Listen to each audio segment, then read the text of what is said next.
Hey, and welcome back everyone to Persona 4 Golden. We don't have much we can really do tonight, so we're just gonna have to go back to our rooms.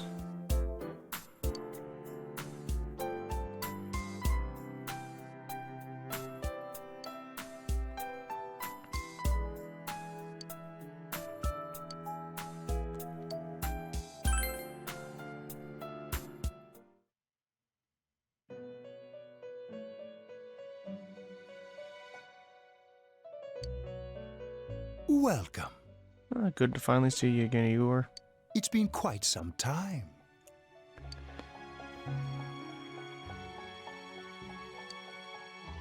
Do not be alarmed. You are fast asleep in the real world. I have summoned you within your dreams. Now then, your journey has taken you quite a distance thus far. Do you believe you'll be able to successfully solve this mystery? I don't have much of a choice now, do I? Splendid! And you can answer whatever you like, so... The precise destination of this vehicle, that too is getting rather hard to judge. If we continue driving blindly, we may end up leading you further away from the mystery that you must reach. Well, why don't we take a moment to look back on your journey? It was for that purpose that I summoned you here tonight. Margaret?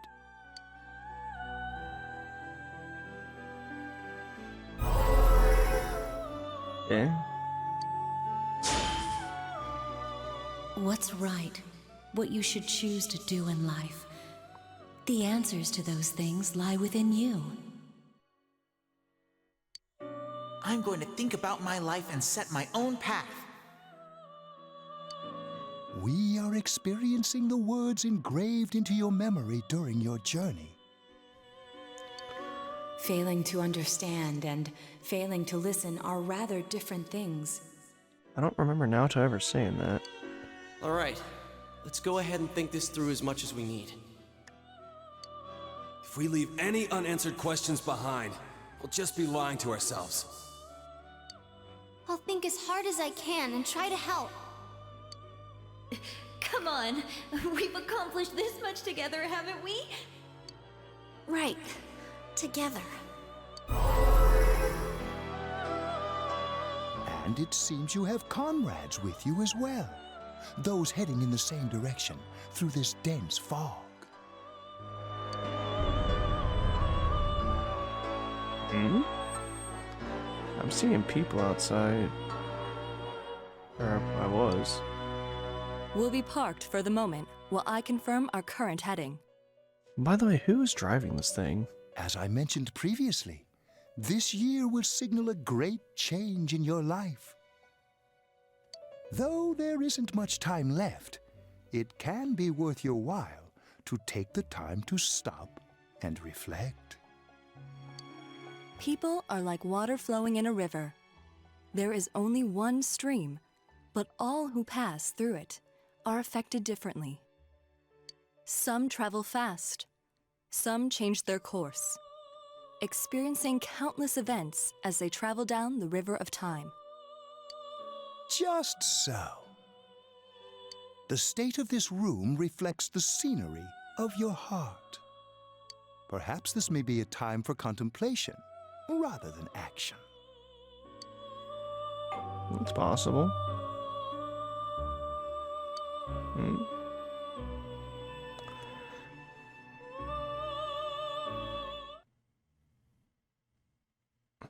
So much fog. I'm coming, I've been coming. Jeez. Okay, stop ringing doorbell, I'm coming. Teddy's missing. What? I looked all over the neighborhood, but I couldn't find him anywhere. I'll be back soon. I hope so. Rise and the others are checking inside the TV to see if he's gone back to the other side. We're meeting pretty soon, so will you come with me to Junes?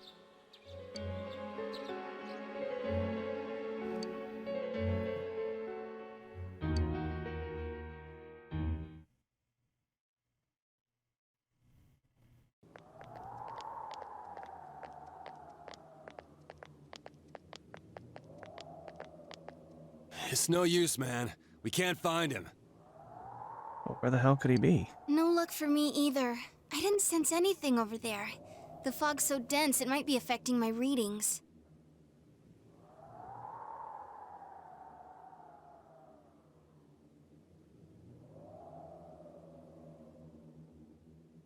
I wish I could do better. I'm sorry. Why aren't we wearing our glasses, though? Ted. Don't tell me he really went back to his world this time. We told him over and over that he could stay here. I don't think that's it.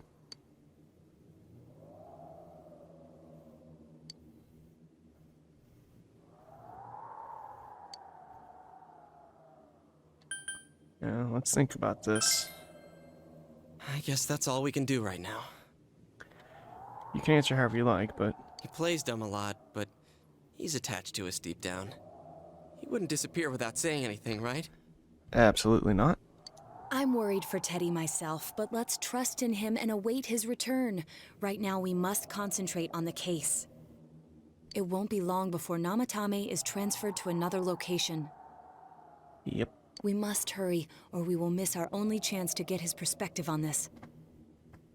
You know, I've been thinking about the case since, but something just doesn't seem right. Let's quickly review the facts. Of all the victims, only 2 were killed, Miss Yamano the announcer and Saki-san. From the documents we found in the car, we know Namatame had some sort of dealings with them. Right. After that, there were multiple attempted murders in which we were targeted. It was only when he took Nanako-chan that we caught him in the act, identifying his modus operandi in the process. Mm-hmm. When I hear you put it like that, sounds like the dude's guilty. As a result of Namatame's arrest, the police admitted that Mitsuo Kubo was a mere copycat killer. Back up to yesterday. Remember when you said Namatame didn't have a motive to kill the announcer? But still, he has an alibi for the announcer, so That's what's how bothering me. could he? Right. Either he's completely nuts, or we're misunderstanding something. Or we're missing something. You lost me. She's trying to say that if Namatame is sane, then there may be facts in the case we don't know about yet. Sane or insane? Sounds like a play I saw before. When he talks about saving people, what does that actually mean?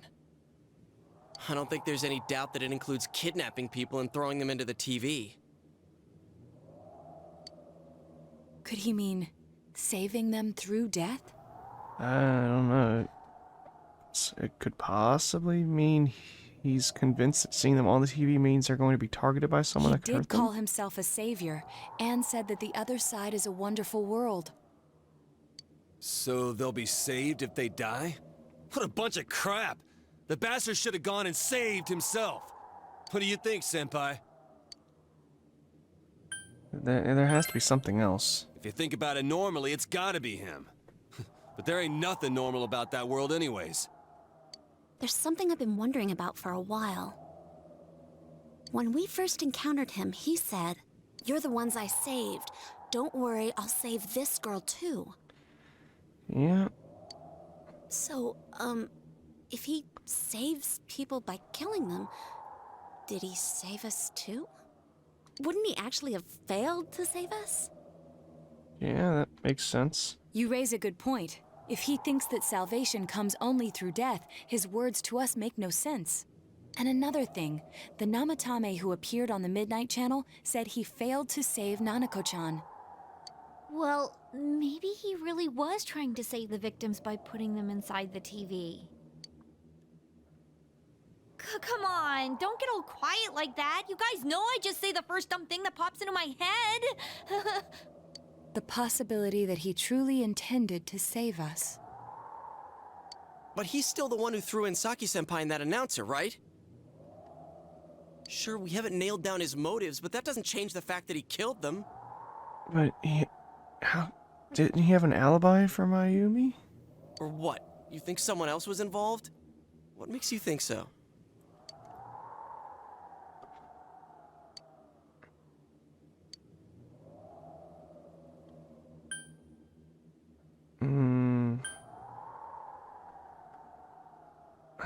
Probably the... No. The copycat murder wouldn't be it. The warning letter? If what he thought he was doing was just, he wouldn't have... How about it? Maybe his diary. But that points straight at Namatame. Come on, man. Warning letter? Oh, yeah. Whatever happened to that thing? If Namatame's the killer, he must have been the one who wrote it, right? I don't know. Let's review them.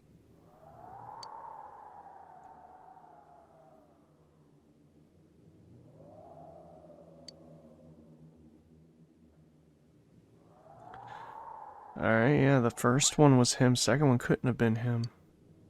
Yes, that's right. Isn't that kind of odd? Would someone who thinks he's saving people by killing them write stuff like don't rescue or kill? Yeah, and the will be put in and killed part doesn't make sense either. Oh, yeah. If the killer was writing it, wouldn't it be more like I'll put in and kill? Hey, could this mean... Namatame didn't write it. Yeah. It's almost like someone else wrote this letter. But only the killer would write such a letter and deliver it to Dojima-san's house, right? That's a bold strategy, If too. someone else wrote it, that could only mean... Dear God. Since this is such an unusual case, I was absolutely convinced that other than the Kubo incident, there was one culprit. So Namatame really was trying to save his victims? Everything is exactly the opposite of what it first seemed. In Namatame's parlance, failing would have been the first two cases when the victims died. If he had used his method twice and failed both times, he would hardly have continued using the TV. And yet he did. This is true. It all seems to suggest that someone else wrote this warning letter while observing the entire case. Someone else? Then it wasn't Namatame that killed Saki-senpai and the announcer? I don't think it could have been. We can't say for certain yet. We urgently need to speak with Namatame face to face. And with that, rank 2 of judgment has been met. How though? After what happened yesterday, they said they're gonna tighten security. I have a plan. But there's no time to waste. Let's hurry to the hospital. Right away.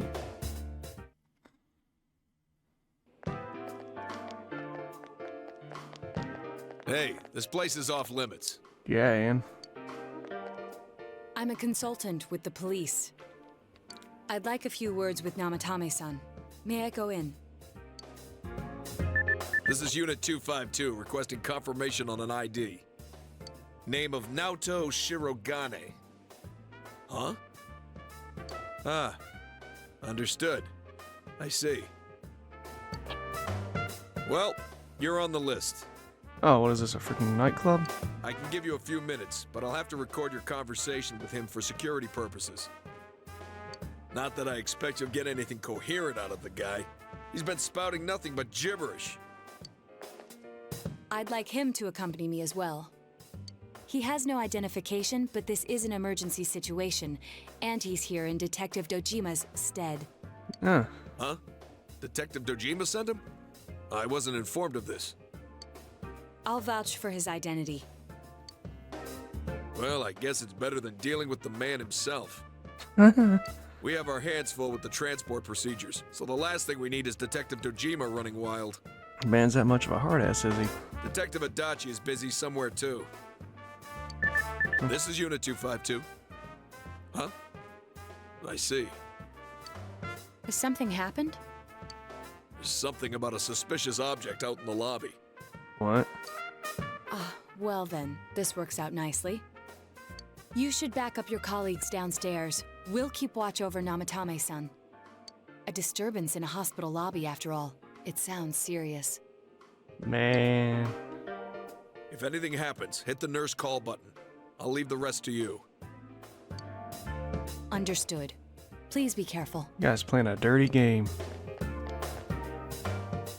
I knew they were undermanned, but I didn't expect it to go this smoothly. Yeah. Wow! There's nothing much inside that suspicious object. So he won't be gone long. All right, and now's our chance to talk to Namatame. Don't hospitals usually have like an abundance of security cameras, though?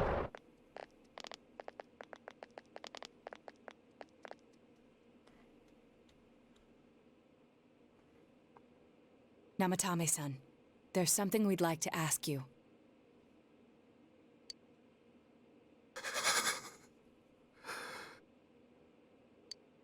It's tempting to think that you were the culprit behind this entire case. And to be honest, there are many in this town who hope you are. But we are here to learn the truth. So please, answer our questions. Huh? He's coherent. He can hear us. Let's make it direct here.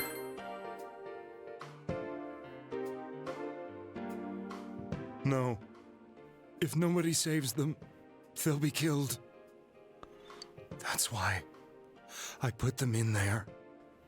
Okay. Now we're getting somewhere.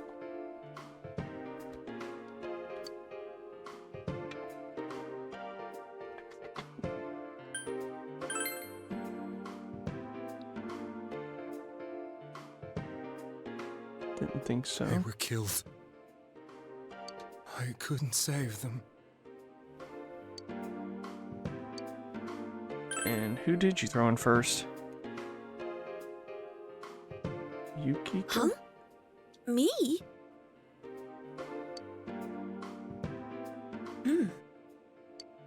Then tell me if my estimation is correct so far.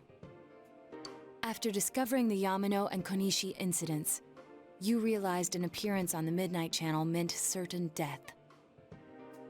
Thus, to save her from that fate, you kidnapped Yukiko Amagi. You couldn't let her be killed, so you threw her into the TV, preventing the killer in this world from reaching her. And you repeated the process as more individuals appeared on the Midnight Channel. Okay. It all falls into place. His body is weak, but his mind is sound. He's trying to tell us the truth. Yeah, but if the stuff he's saying is true... There's another killer who murdered the first two victims? Yep. Indulge us in a few more questions.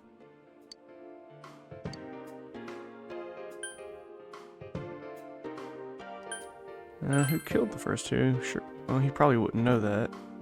I have no idea. I want to know that too.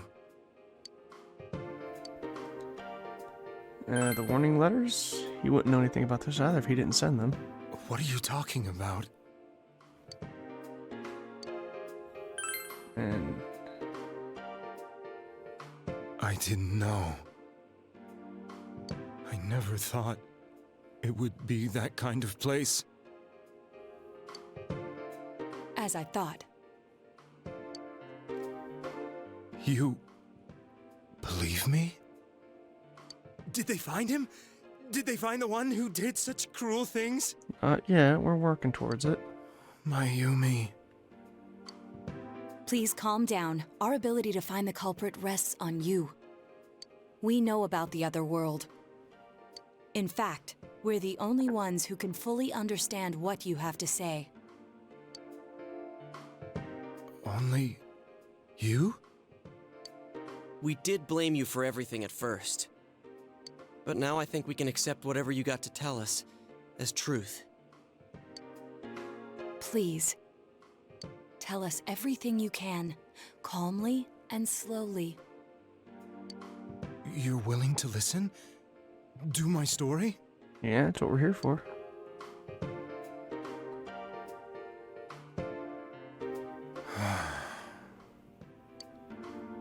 All right.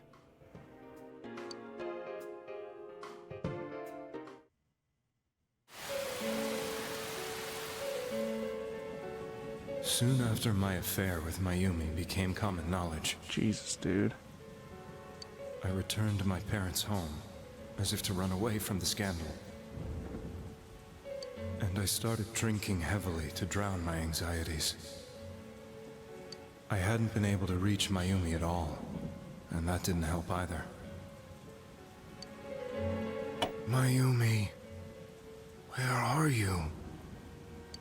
She'd been disgraced on all the afternoon shows and forced to resign from the program she was on. I caused her so much trouble. I wanted to at least apologize to her, but I couldn't even do that. I lost the will and energy to do anything. Then, one day, the rumor I heard some time ago came back to me. Since I had nothing better to do, I sat down blankly in front of the TV and watched my own reflection. And all of a sudden, there was Mayumi. Mayumi? Is that you? The Mayumi inside the TV looked as if she was calling to me for help. Mayumi? Mayumi! When I reached out unthinkingly to touch her, my arm disappeared into the TV, as if I had dipped it into a pool of water. I was so shocked that I lost my balance and nearly fell face first into the TV. So kind of like me.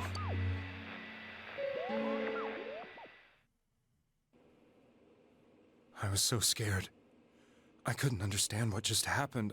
I thought maybe I'd gone insane. I fell backward and cracked my head on the back of a table. In the end, I decided to think of it as just a dream, and I went back to the city the next day after finishing work. The next afternoon when I got to work, I was fired on the spot, as I expected. That wasn't what broke me, though. It was Mayumi being found dead. And not just that, but it had happened in my hometown.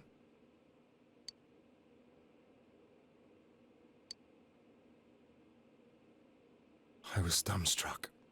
But later on, I remembered the image of Mayumi I'd seen that night. Was it not a dream? Could it really have been an SOS from Mayumi? I hadn't touched another TV because the first time was so terrifying, but I decided to try it again. And I confirmed that none of it was a dream. So that image, was it something Mayumi showed me, calling for help? That's how I felt. And eventually, you learned of the Midnight Channel. I remembered that when Mayumi was alive, she was chasing a rumor about some bizarre TV program. I'd heard about it before, but I thought it was just an urban legend. I mean, that's what we all thought. But then Mayumi appeared on it, and later turned up dead. The more I thought about it, the harder it became to believe that the two events were unrelated. Soon after that, I came back to Inaba to answer the police's questions. I'd lost my job, and I wanted to know the truth of Mayumi's death for myself. Then, on another rainy night, someone else appeared on the Midnight Channel. It was a girl. She looked like she was calling for help, just like Mayumi. So these people were already in. The first thing that came into my mind was, maybe this girl will be the next to die. And that was Saki-senpai. I'd been following all the news about Mayumi, so I noticed right away that she was the girl who found Mayumi's body. And if my hunch was right, she'd be the next victim. I didn't want her to die the way Mayumi did. So I desperately kept watching. I was consumed with the idea of rescuing her. Then, little by little, her image on the screen came into sharper focus. It became sharper? How did you find out it was her? After I came back, my father couldn't bear to see me in such low spirits, and gave me a job with the family business. I met that girl when I delivered a package to the liquor store. Well, that explains how he met Saki then. After agonizing over it, I decided to meet her, and told her to be careful.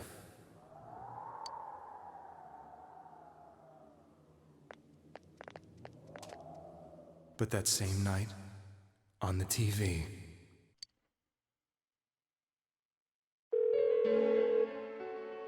she looked as if she was being engulfed by some black shape. She was writhing in pain.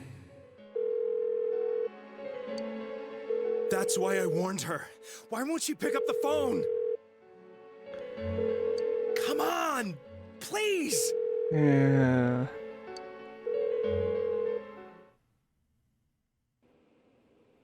The next day, they found her dead. Her shadow completely consumed her. I knew she was going to be murdered, but I couldn't save her. I blamed myself, thinking there must have been something I could have done. There was no one who depended on me. Nobody at work, not even my wife.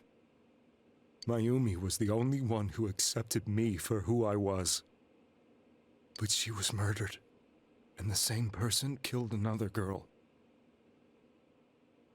I was beside myself. I couldn't forgive myself for doing nothing. You really did love Miss Yamano. Yes, from the bottom of my heart. Before I was married, my wife made it big in show business. I was happy for her, but it put a strain on our relationship. That's to be expected. I think I can kind of relate. It was around that time when I met Mayumi. She was interviewing our candidate for the next election.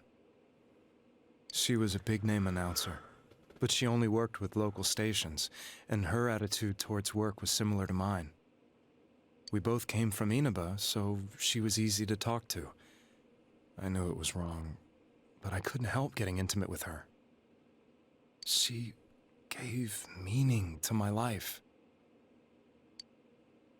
Soon after Saki-san was found dead, yet another girl appeared on TV. That was you.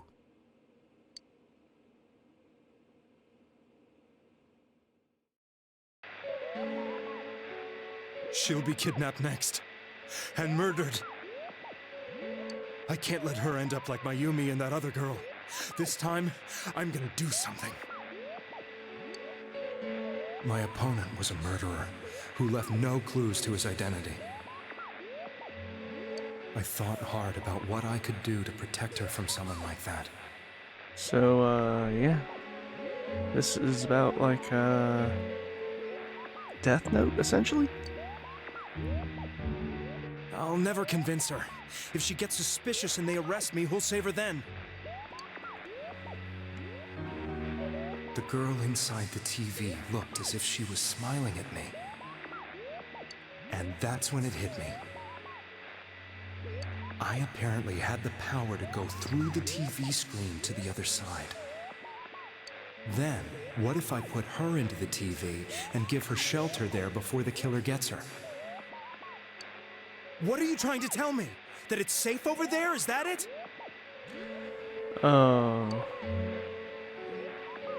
The girl inside the TV seemed to smile at me again. But it was just one of her odd emotional tics with that persona. And I thought, no matter what kind of place it might be, it's better than being slaughtered. Once things calmed down, I could just let her out again. If she's inside the TV, there's no way they can find her. But how would you let her? You only know that you can go through, not come back. It felt as if everything was starting to come together in my mind. Could it be that Mayumi gave me that power to prevent any more victims from meeting her fate? Was it my mission to save people? But there was a big problem. If I explained the situation to the victim, they wouldn't understand. I had already tried that and failed miserably. It seemed the only thing I could do was to take them away. If that was my mission, I'd just have to do it. Or so I thought. Mayumi, please lend me your strength.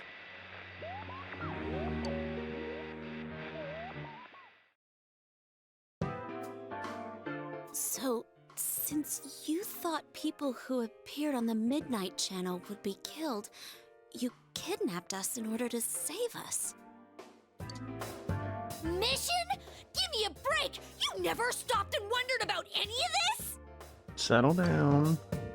I thought I was the only one who could help them. I did call the police, but they didn't believe me. I mean, how could they? I knew the area well, thanks to my job. I had a large truck, and I could move around without suspicion. So everything just kind of lined up. I thought my job as a delivery man would be the perfect cover for my mission. I thought no one else could do it. But are you telling me that I wasn't saving them? That's long and short of it. If a person is still within the TV world when the fog appears here, they will die. Beginning with Yukiko-san, the people you thought you had been saving were, in fact, in mortal peril. It was my friends here who really saved us all. I had a feeling that was it. When I went after that little girl and entered the TV myself, for the first time, I had some doubts about myself. You refer to Nanako-chan, correct? The police were after me, so I had to get away. But I still felt I needed to do everything I could to save that poor little girl. That's why I went in after her. But the TV world was completely different than I imagined. Such an abominable, grotesque place. I mean, to be fair, heaven didn't seem that grotesque, but... I knew that the three of you who I saved went back to your normal lives, so I didn't realize how terrible that world was. Wait, 3? I never knew. You couldn't even get out of that place on your own. Oh, well, yeah, it would be 3, because Chie never went in, neither did Yosuke. Naoto went in... Wait, no. No, it couldn't be. There's 4 victims. No. That's a cowardly way to put it. Because Risa, Yukiko, and Kanji all would have been put in. Naoto volunteered herself. We saw 4. I'd probably already begun to realize that it was a dangerous place. If I hadn't, I wouldn't have gone to see you all. See us?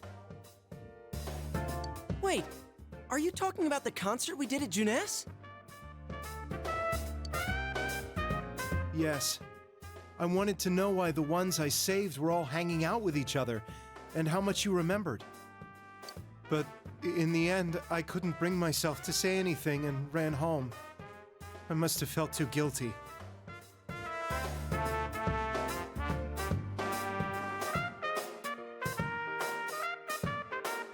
Yeah, we're just gonna ignore that one?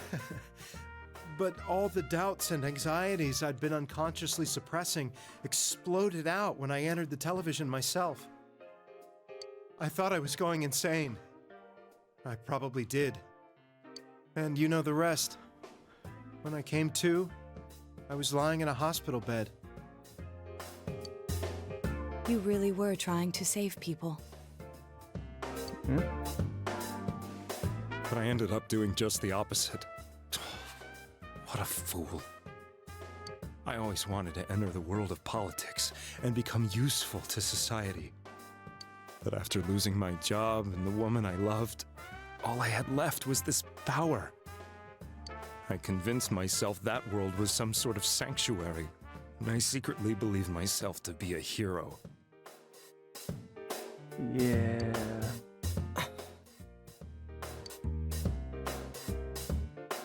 I never doubted what I saw on TV, and believed everything was as I wanted it to be. I didn't think for myself at all. That's why I couldn't protect them. I'm to blame for all of this. What's done is done. I suppose so. But the things I've done are too serious to be brushed aside like that. You can just continue to answer whatever you like, so. I have no intentions of running away from my crimes. I'm prepared to face the consequences. Kidnapping is already a serious crime, and on top of that, I put all those lives in danger. I'm sorry. The Midnight Channel and the other world, you can hardly be blamed for failing to understand them properly. We must apologize to you as well. Had we let our emotions blind us to the truth, we would have piled all the responsibility on you. I guess from your point of view, people did stop dying once you started saving people. Yeah? The more you did it, the more you really believed you were preventing their deaths. I'm such a joke.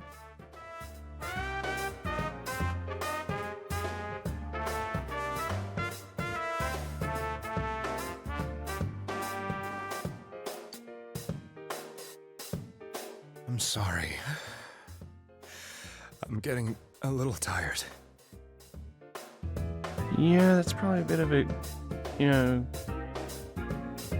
drain on you. What are you all crammed in here for? My apologies. We'll be leaving now. Wait.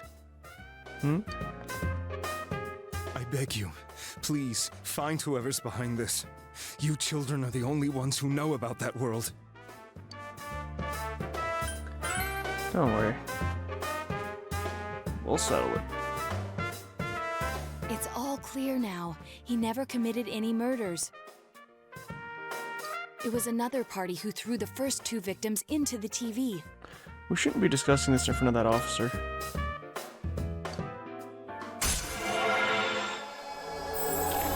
But, with that, we've already reached rank 3 of the Judgment Arcana. Now get out of here! I told you, he's almost ready to be transported. We can't have anything else happen. Sheesh. I better not see you rascals here again.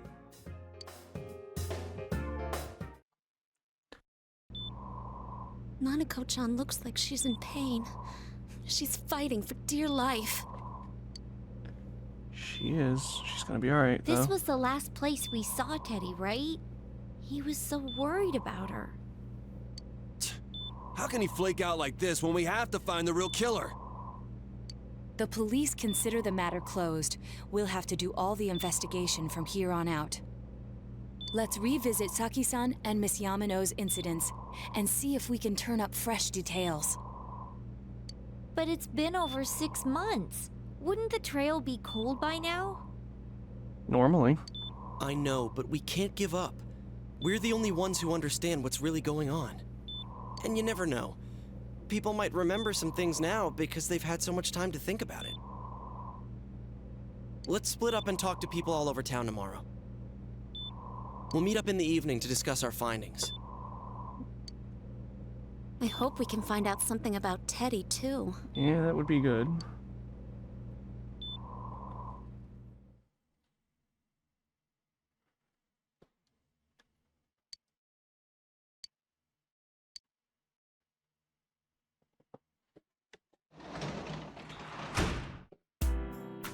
Oh, that was a long day and a long episode, so we'll go ahead and call it here for today.